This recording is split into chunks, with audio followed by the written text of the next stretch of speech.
Hello, good day. Good day, researchers, and I hope that everybody is doing well. So for today, we are going to discuss on what do we write on the Chapter 3 Data Analysis Procedure. So to understand that, let's have a little review on statistics and statistical treatment. By the way, that's found on pages 180 to 187 in your Practical Research 2 ebook by Cristobal and de la Cruz Cristobal of 2017.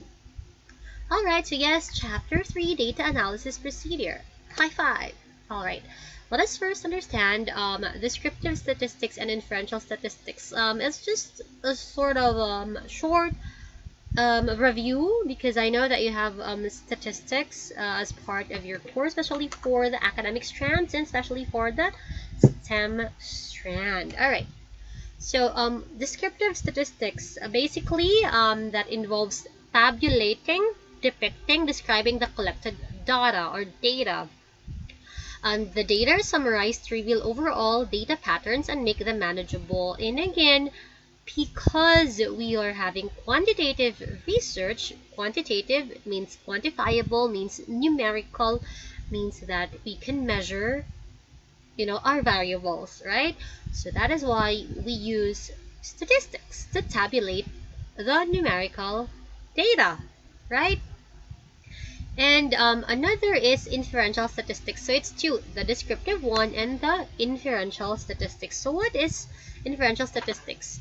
Basically, it involves making generalizations about the population through a sample drawn from it. Okay, again, we discussed already what's the population and the sample. So the sample is from, of course, the population, and we already discussed that. Now, this includes hypothesis testing and sampling. We had a what? Null hypothesis, right? A null hypothesis, it assumes that there is no. Null is no. None is nothing, right? There is no relationship between the variables that you have. So now you're going to test our hypothesis, right? If we can accept the hypothesis or we can reject the hypothesis. That's why we have the inferential statistics to help us with that. It is concerned with higher degree of critical judgments and advanced mathematical modes such as parametric and non-parametric statistical tools. So that's the two branches of statistics. We have the descriptive one and the inferential. Okay, so we'll now start with the first one, which is descriptive statistics. What are the common statistical tools for this descriptive, simple, basic statistics? So, first one is frequency distribution. Frequency. What's this? Record of the number of individual cases now located in each category on the scale of measurement. So, like basically how many? It answers the question how many. So for example, what's the frequency distribution, right? So number of individuals. In our case, we have 30 people, 30 respondents, right? Proportion, it is a total frequency divided by the number of cases in each of the category, and it can be derived from the frequency distribution. I'll not really dig deeper on this one because it's not really very applicable to our research. How about percentage? Again, it's a proportion expressed in percentage. Proportion times 100%. From the word cent. Cent is 100. Okay, let's have more on this because this is applicable to our research. So, number 4, statistical tools for descriptive statistics.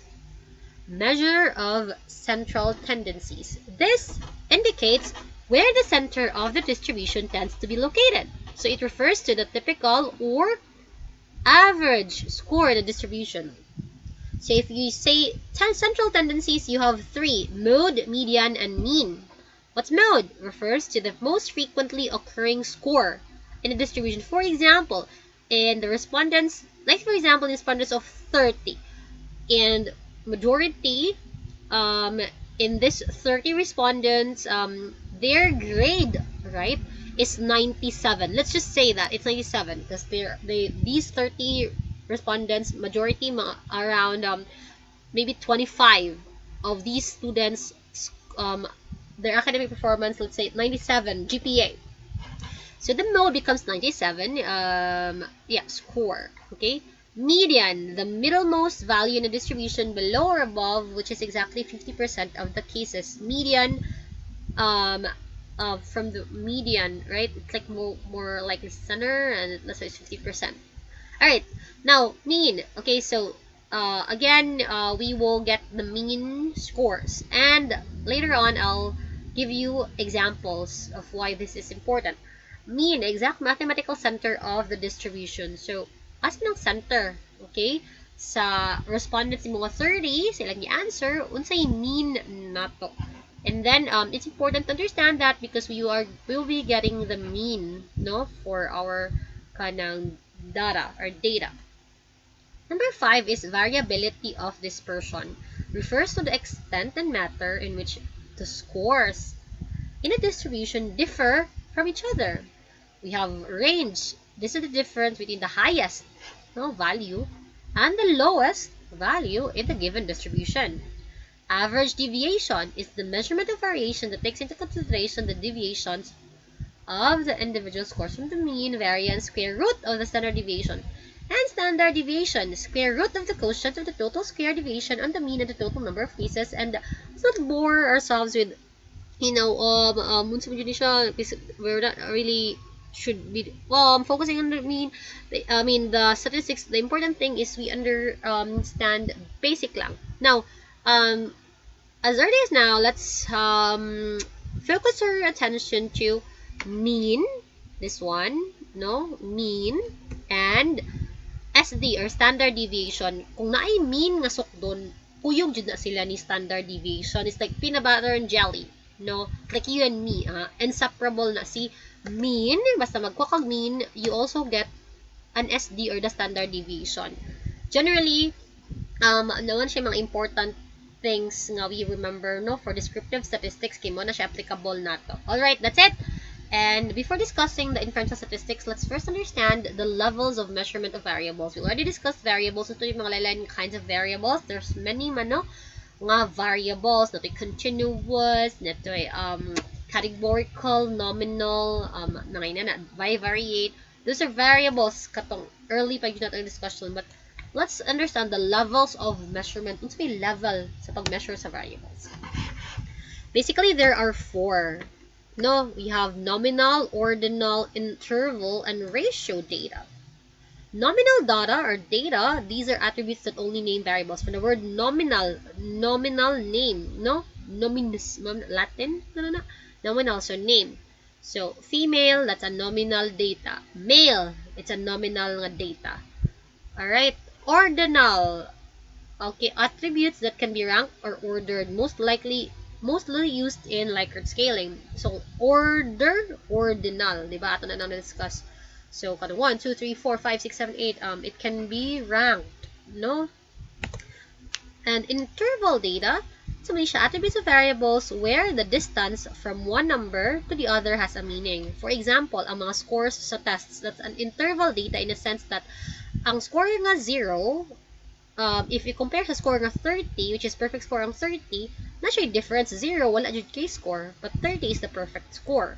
That's the distance from one number to another, na siya meaning, Awado sa interval data, dira na mabilong ang mga mean, weighted means. Alright? So, basta, we will get means man, So, again, kung ba kag mean, interval data na siya. And the difference in temperature between 10 temperature niya, 10 a.m. and 12 p.m. Oh my God. Ano sa mga 10 a.m. and temperature? The difference in time, or the difference in temperature between 30 degrees Celsius to 40 degrees Celsius na siya ay meaning, right? So, like, sample, kana siya. Ano siya? Interval data na siya. Alright. What's ratio data? Attributes of variables that has a natural nga 0. So, in ratio nga data, dila na siya nabilong. Kung ano ka og height, it's a ratio data. Ano kag weight, it's a ratio nga data. Age, it's a ratio na data. Number of customers nga ni-complain for the month, ratio data. Absence of money in the pocket, 0. Wala kay money. Piso, na kay piso. Okay, ratio nga data. Natural 0 na siya. So again, nominal data, name, male, female. Alright. Nominal, ordinal, maka-order siya 1, 2, 3, 4, 5, 5, 4, 3, 2, 1. Likert scaling sad, diba? 1, 2, 3, 4. Satisfied, ana. Interval na siya, unsa man, meaning ang kada distance niya. Score sa test, means, again, ang means is interval data na siya. And when ratio data or data na siya natural zero. Like height, weight, age, number of customers, absence, and money. Alright.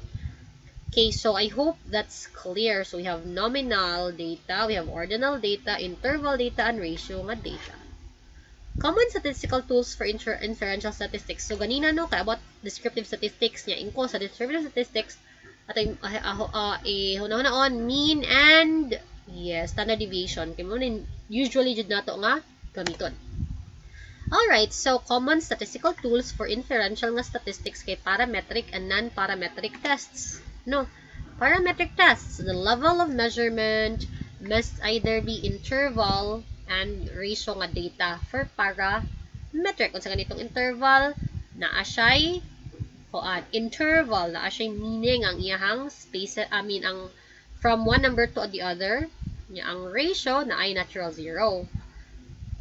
No, diba? So, more of numerical. Managaling parametric, numerical siyang data. Non-parametric, dili numerical. So, ang data is, kasagaran niya is, saan siya? Nominal or ordinal. Nominal, name, ordinal, no? Order nimo 1, 2, 3, 4, 5. Kanang highest to lowest, marank na nimo siya. So, non-parametric. So, it's either nominal or ordinal for non-parametric tests. Let's proceed. Ay, hindi siya makulik. What's happening? Alright. So, dili na lang kumuklik. Parametric tests. The level measurement will either be interval. So, ang sa parametric na ay naghano na ay t-test, z-test, f-test. Pearson product moment coefficient of correlation or, to simplify, it's Pearson R. No? Pwede mo gamit aning long kay nga name or pwede sa Pearson R. Duha na siya ang iyang console. Pearson product moment coefficient of correlation, Pearson R. Same ra na sila. Letter E, simple regression analysis, and then F, multiple regression analysis, parametric tests, and the non-parametric tests, again, used when data are nominal or ordinal, chi-square, dili siya chi-square, chi-square test, and Spearman's rank order correlation coefficient. Kaya si Spearman's rank order correlation coefficient, mo ni siya ang equivalent ni Pearson product moment coefficient of correlation. No, kaya siya kay parametric lang na siya, but then mo na gani ka og Spearman's rank order non-parametric. No. Okay. Wala na ko siya discuss no kung unsa din si Pearson or unsa din si kay OMG. Magdiretso na tanong sa examples haron kung unsay gani ma-apply ninyo mo na siya inyong studyhan. So, nasa pages 183 to 185, sample nga SOP, no, or statements of the problem with corresponding statistical tool. Charan, number 1, nangutana ka no sa imong SOP, tubagon jud biya na nimong kada SOP nato. So, what is the demographic profile of the students, age, civil status, religion, demographic profile? So the statistical tool that you will use is the percentage. Justification. The data are nominal and are used to show the distribution of the parts of a whole. No, kay nang tanong kasi demographic profile in terms of kani age, civil status, religion. Okay, so ano siya? And if naamoy SOP nga kana, then you have to use percentage. Okay. If wala, then dili. Simple. Another SOP. What is the level? So, nang ask ka, unsay level, no? Effectiveness of information, education, communication in the awareness of students considering the following sub-variables. Academic institutions, media, economic status, or status. Unsay level niya?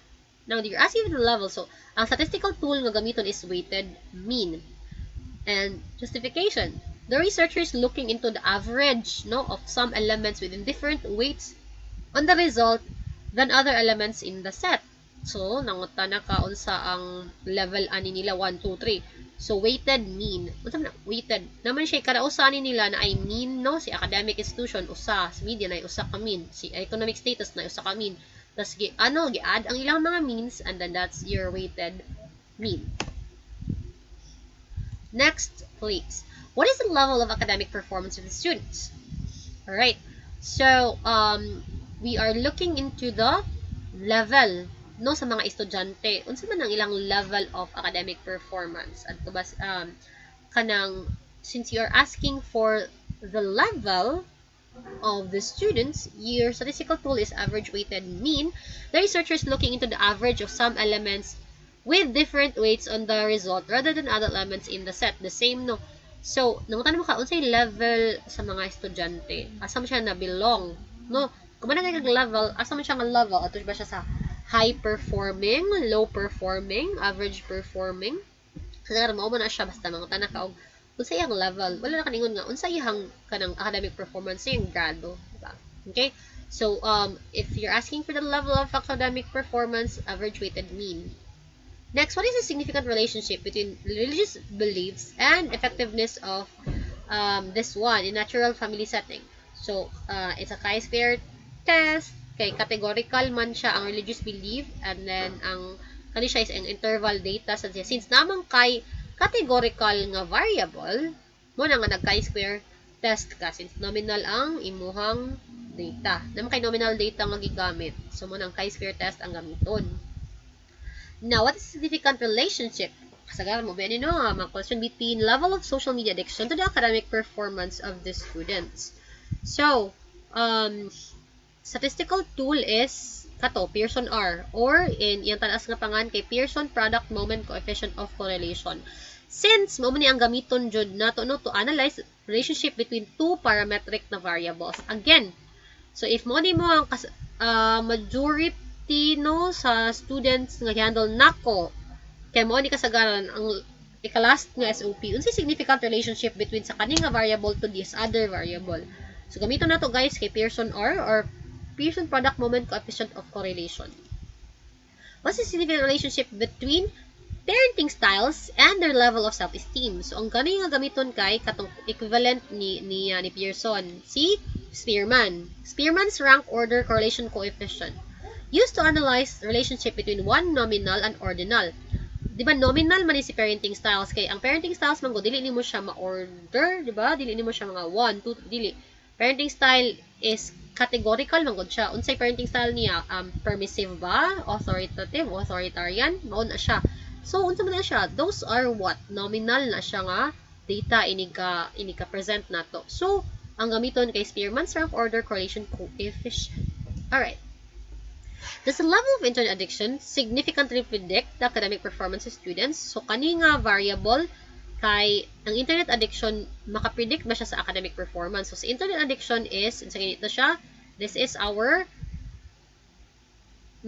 predictor nga variable, and si academic performance kay ang criterion variable. So, and then, sa SPSS biya, kailang gamit is independent and dependent variables, no? So, kita lang sa mo adjust. So, asa man ni ang independent, ang internet addiction. So, may gi-predict niya, that's the dependent variable. So, ang dependent variable kasi academic performance. Okay? Ay lang kayo mo kalimog sa terminologies because those are just terminologies. It doesn't change the fact of unsay gigamit nato nga what? Nga research design. Okay? So, ay lang mo kahadlok. Okay? So, si statistical tool ani, usa ka variable ni predict og usa sad ka other variable. Simple regression lang. There are two continuous categorical variables which the predictor variable, which is independent, is causing the changes to the criterion variable or the dependent variable. Okay? So again, simple regression if ang inyuhang study is predictive correlational nga study. Is there a significant difference between male and female attitudes towards online class? So nangutan ka diri, diba diri is significant relationship man to kaniha, diba? Asa naman to? Significant relationship. So kani Pearson product ta, pwede sa Spearman kung naakay nominal na variable, and regression ka if predictive. If comparative ang imuhang study, ang tool nga gamiton kay t-test for two independent samples or ginatawag sa siya og independent t-test. No?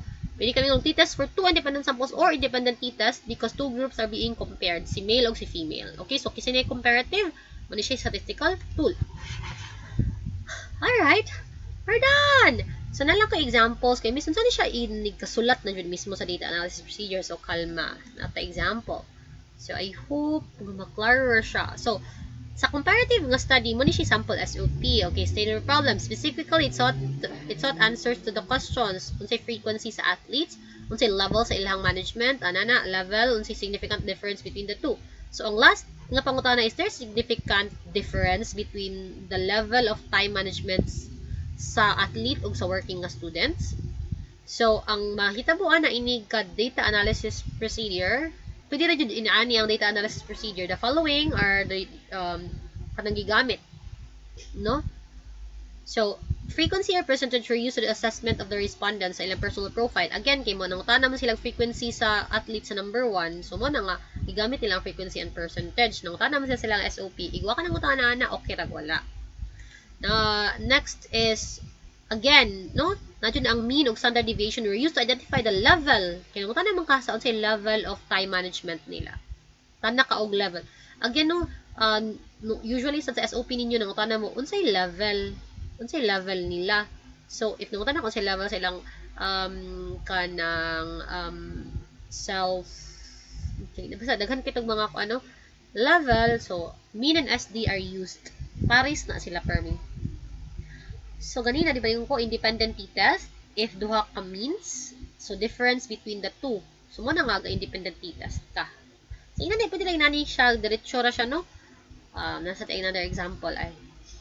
Marang gihapon, nangata na siya sa difference between male and female attitude. No, kani siya is, tana siya sa demographic profile, unsay level nila, na unsay significant difference. Look at what is their data analysis for. No, data analysis. So, darao taas kay ila, wala sila pwede na yung number, like this, para diretso. Pwede na po, if ganahan mo nga kanang paragraph form. Okay? So, ana siya, SPSS, gigamit, statistical mean. So, the researcher committed the mean to provide the difference of the data individually. Statistical means are important. So, of course, nangita sila og mean, nangita sila sa standard deviation. And then, kanang testing the hypothesis, the researchers use t-test. Diba? Again, comparative man siya. So, t-test ang gamit. Independent t-test. So, ina na. And then, descriptive correlation mo ni kasagara na biya na ito nga study, no? So, tanawag yun sa nila ilang SOP. You can follow that. Specifically, the study answered the following problems. Number 1, what are the parenting styles of the parents of the students? No. Number 2, how do students behave? Okay, and then number 3, are there significant relationship between the parenting styles? Yeah, na yung mga lain-lain, no? And then school, social behavior. Pwede na sa ingon ani una to, makausara niya. Diba sa ako ang example is, katong dapat tagsa-tagsa sila nga. Is there significant relationship between permissive parenting style and school social behavior? Authoritarian style and then school social. Pwede naman sa dingon ato, no? Kay kana man siya tagsa-tagsa, ini-present mo gud nato tagsa-tagsa sa gyud nato siya i-table ang permissive and kaning social behavior, ang authoritarian ug kaning behavior, ang authoritative at itagsa-tagsa na siya. So mo to nga pwede ra yung tagsa-tagsaon siya ining ka SOP. So descriptive correlational unsaon ang kamaagi ana. So data analysis procedure, the procedures were carried out according to the objectives, no, and level. To interpret the data effectively, the researcher employed the following statistical treatment. The following statistical tools were used to analyze the data. Mean. This is to analyze the exact mathematical center of parenting style and social behavior. This is to know which parenting style was most practiced and how students behave. Okay? So, yung again, mean, pangitaon na ang center. Standard deviation, this is to measure the closeness of answers from the mean or the average. Again, si mean o si SD, magpuyog na sila. Okay, so muna siya, no, so nanguta na siya, parenting styles. So, kaning parenting styles o ang iyang students' behavior, nanguta na ka, so dapat pangitaon dyan na nimo permi ang mean o ang standard deviation. Both nila. So, Sa 1, mean and standard deviation. Sa 2, mean and standard deviation. Number 3, hala, unsay significant relationship sa kaning variables.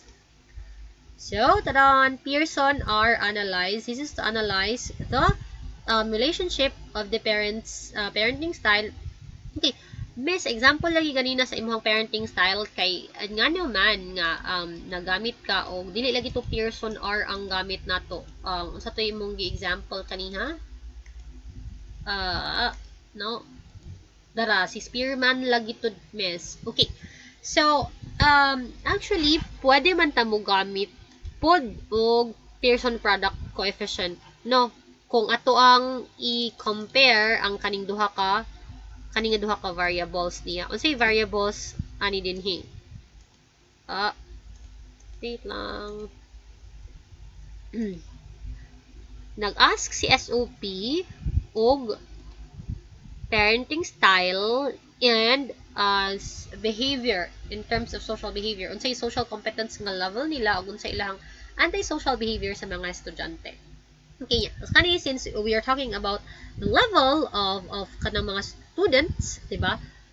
So this is a unsa man parametric na siya. It becomes a parametric. If na kay usa ka variable nga parametric, mao na siya nga mogamit ka og Pearson product miski usa lang kay tan-awa ha unsay definition sa per dili na ta maglibog unsay definition sa parametric. Okay, either man interval and ratio nara ana niya, and then sa kaning non-para is nominal or ordinal. It's either ana. So if either sa variables mabilong, that's why kanang this is to keep the options of the researchers open kung asa may mas maayo inig-interpret niya sa iyahang data, no? So you have to understand kay ang kanimong parametric more of numerical siya, si parametric more of non-numeric or categorical na variable siya. If you look at the example sa kanin siya, kay kanin siya mga examples no kay mga published naman ni siya, I mean not published but printed naman ni siya nga mga kanang researches from last year. Okay, and yeah, so kani siya when you say level of the school social behavior, di ba? Ilahan naman ning kinasukod ang social competence na siya certain measurement. Ana niya, no, it becomes kanang interval nga data. Okay, kay mga naman kaon sa to yun lang to means, right? Balik ta sa means ha. Okay, kalma lang para dili lang mo malibog. Mo to naghatag og example kay para you can follow the example para dili na sad ta malabad, no? Kapi jud kaayo jud malabad. Yes, say. Tara. Ta-da-da-don. Ta-da-da-don. Tara. Interval data. So to means o weighted means. Now, di ba nangita ka og means, no, sa imuhang mga kanang variable? So that is na your interval data or data. No. So kung parametric, o di ba, interval imuhang data kay na kay means. So that's why parametric pwede na ka mo gamit sa Pearson product, moment, coefficient of correlation. Now, so that is why that explains mauli ay miss no nga kani siya. So okay, pwede ra jud ta mo follow ani shout out charot sa mga students nga nag-descriptive correlational nga study, no? Kasagaran ninyo descriptive correlation naman kinangutan na mo sa significant relationship o sa relationship nila, no? So if that is the case, nya, diba number 1, number 2 nang itagod mo sa ilahang mga means ana interval inyong data. Pwede ra jud nga inani ang naong sa inyong chapter 3, data analysis procedure. Inani na siya diretso. Okay? Ang sa kanilang no kay wala siya kanang, for example, wala siya source ba nga kinsa unsay citation niya. Mas maayo day, no, dear guys, dears, kung kani siya, butangan lang yung citation din ha. No, kay naman sa libro good, no, Cristobal and de la Cruz Cristobal 2017, i-define na nila unsa nang mean, unsa nang ST ana. Pwede ra jud. So again, kasagaran man nato no nagamit og descriptive correlational nga study, so this is how it looks like. No. And then sa katong comparative, usbon lang din hi, dili man Pearson or analyze ang comparative. This is unsa ganito ang comparative? Oho. Nara. T-test. Independent t-test. Mo na siya ang inyo ha sa comparative. Alam miss, wala lagi sa predictive correlational. Yes, simple regression ang sa predictive correlational and unfortunately so, wala kuwi ka ng sample nga paper right now. But, if mo na kag predictive correlational, nagyapon kay mean check, SD nagyapon na. But, sa predictive correlational, dili na Pearson R. Unsa ganito? I can't hear you. I cannot hear you. So, independent t-test ang asan eh? Yes, a comparative study. But, if mo ana gani ka with predictive, again, simple regression na siya. Okay, so kisa pa mga nag-predictive din na, gamay raman no, ang predictive nga under nako ng mga students. So, yep, simple regression siya. Okay. So, kana lang sa for now. Alright. So, at least kay nga no, next week mag SPSS na ta and please, that's why akong gipa asynchronous activity this week, no, this week which is November 16 Monday until November 21 Saturday. This week atong asynchronous activity kay magtan-aw no. Let's watch videos SPSS kay it's really dapat yun siya i-internalize pa. And, I thank you. No, heart, thank you. Finger heart emoji, finger heart sign. Thank you for listening, everyone. And, yep, that's all. So, you have examples na, dili na ta maglisod og sulat sa atong data analysis procedure. And, I'll see you guys on our next online synchronous class. Again, this is Jong, and stay safe, stay healthy, everyone. Bye!